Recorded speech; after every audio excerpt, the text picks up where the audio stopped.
Buenas tardes, mi nombre es Juan Pablo Martínez, estoy en la clase de legalidad de los negocios y les voy a presentar mi evidencia 1 de aterrizaje forzoso.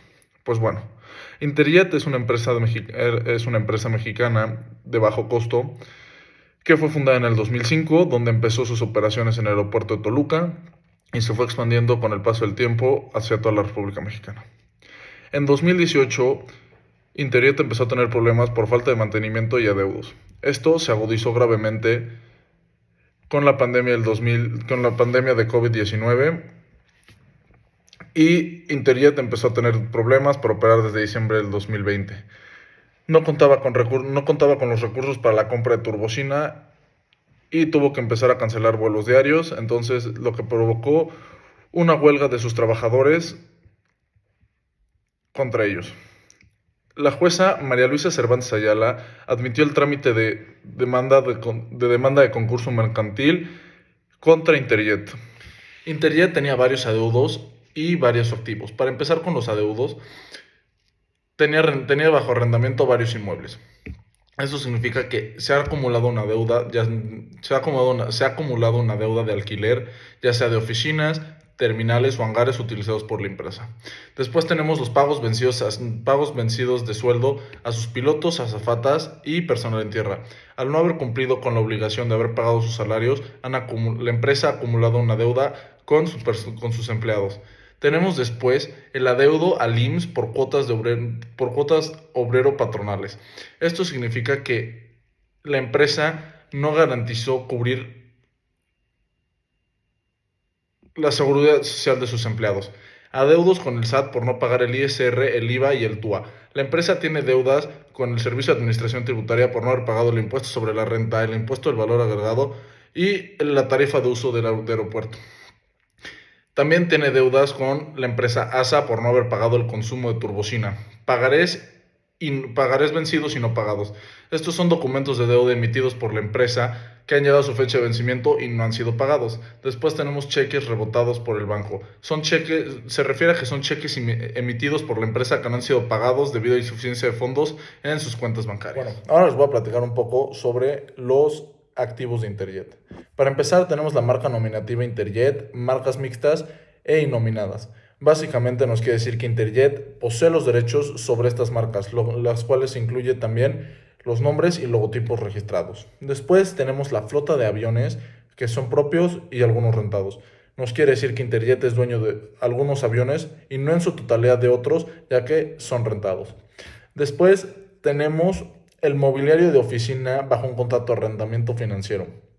Esto nos quiere decir que Interjet también es parte dueño de todo este mobiliario, pero no en su totalidad, ya que sigue bajo un contrato de arrendamiento. Después tenemos los derechos de autor de fotografías, videos e imágenes asociadas a la publicidad de la marca. La empresa posee la propiedad intelectual de este material que era utilizado para su publicidad. Después tenemos un programa de cómputo de control administrativo para la venta de boletos en línea. Básicamente Interjet es dueño de este programa que ninguna otra aerolínea tiene para gestionar la venta de sus boletos en línea. Después tenemos el diseño industrial registrado de sus aviones.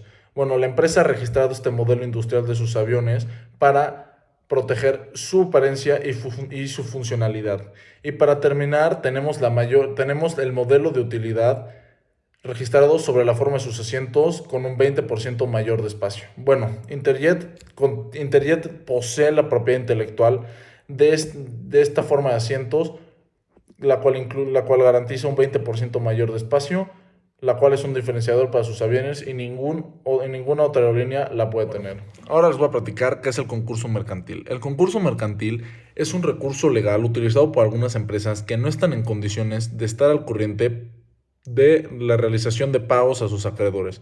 Bajo este procedimiento, estas empresas buscan lograr acuerdos y reestructurarse para cumplir con sus obligaciones. Ahora, la quiebra. La quiebra es la venta definitiva de la empresa para poder realizar el pago a sus acreedores. La diferencia de estas dos es que el concurso mercantil busca darle la oportunidad a la empresa de lograr estos acuerdos y su reestructura para que puedan continuar operando.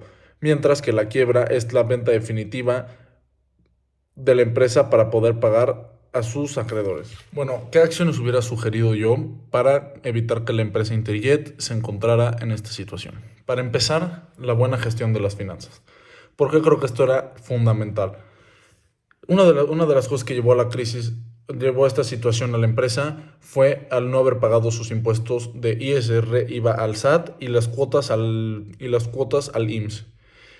Yo creo que hubiera sido mucho más una acción que hubiera tomado yo hubiera sido ser mucho más estricto en mis finanzas para poder cumplir con mis obligaciones fiscales, ya que todas estas deudas acumuladas llevaron a Interjet a esta situación. Segunda, reestructuración de pasivos. Lo que yo hubiera hecho sería haber hablado con mis acreedores para ver si podía aumentar un poco el plazo o intentar negociar y bajar un poco esa deuda. Cuarta, diversificarme.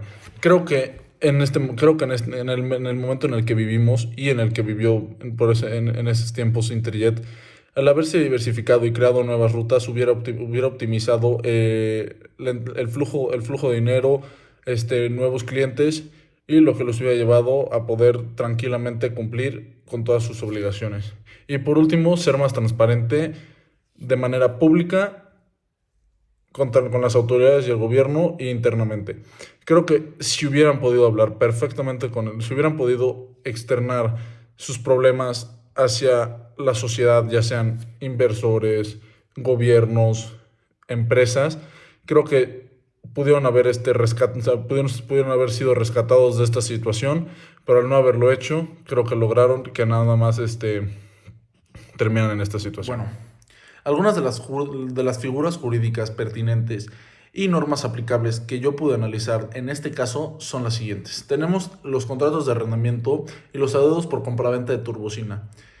La norma aplicable para estos dos es el Código Civil Federal. Después tenemos los adeudos por contratos laborales, o sea, no haber pagado a sus empleados sus sueldos. La norma aplicable en este caso es la Ley Federal del Trabajo.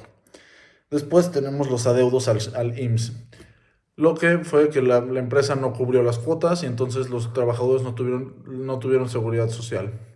La norma aplicable en este caso es la ley del IMSS. Después tenemos los adeudos fiscales por no haber pagado el ISR, el IVA y el TUA al SAT. Las normas aplicables en este caso es la ley del ISR y la ley del IVA. Después tenemos títulos de crédito y arrendamiento financiero. Los títulos de crédito son los cheques, los pagarés vencidos y no pagados y los cheques rebotados.